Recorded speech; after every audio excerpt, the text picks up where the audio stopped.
Hinahanap na ng mga otoridad sa preliminary investigation ng umano'y pangunahing suspect sa pamamaslang sa negosyanteng si Anson K. Dumala rin ang anak niyang si Alvin K. na muling giniit na wala siyang kinalaman sa pagpatay sa ama. At live mula sa DOJ sa Maynila, nasa frontline ng balitang yan si Camille Samonte. Camille, anong latest dyan? Ruth, nagsumite na si Alvin K, anak ng pinaslang na Phil-Chinese businessman na si Anson K ng kanyang sworn affidavit sa preliminary investigation ng Department of Justice. Ayon sa kanyang abogado, makatutulong daw ito para mapanagot ang mga nasa likod ng pumaslang sa kanyang ama.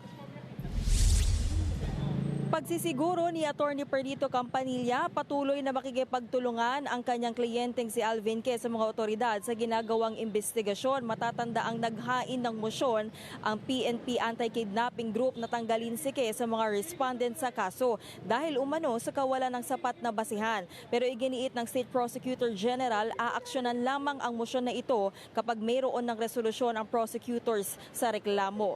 Dagdag pa ni Campanilla, mahalagang impormasyon ang laman ng sworn affidavit ni Alvin K. Magkakatulong nga daw ito para maaresto at mapanagot ang tunay na mga suspect na pumatay sa kanyang ama. Wala rin daw kinalaman si Alvin K sa pagpaslang at pagdakip sa kanyang ama. Narito ang pahayag ni Campanilla. Vital in the sense that it is a narrative that contains what had happened from the time of the abduction up to the time of the positive identification of Anson K. And in between is the protracted and tedious, difficult negotiation for the ransom.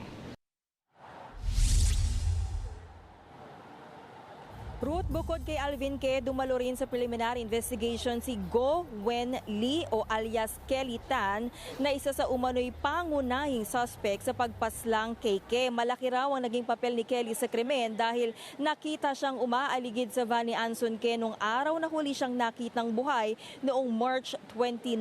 Siya rin daw ang hinihinalang nagsilbing operator na nangyaring negosasyon sa pamilya ng biktima para sa ransom money. Ruth?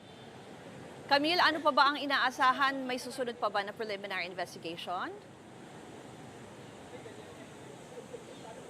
Yes, Ruth, sa May 26, itinakda ang susunod na preliminary investigation sa kaso at posibleng pagkatapos nito ay maisumina ito para sa resolution. Natapos na nga ngayon yung preliminary investigation at tumanggi ng magbigay ng pahayag ang mga suspect kabilang si Kelly Tan at kanilang mga abogado. Ruth?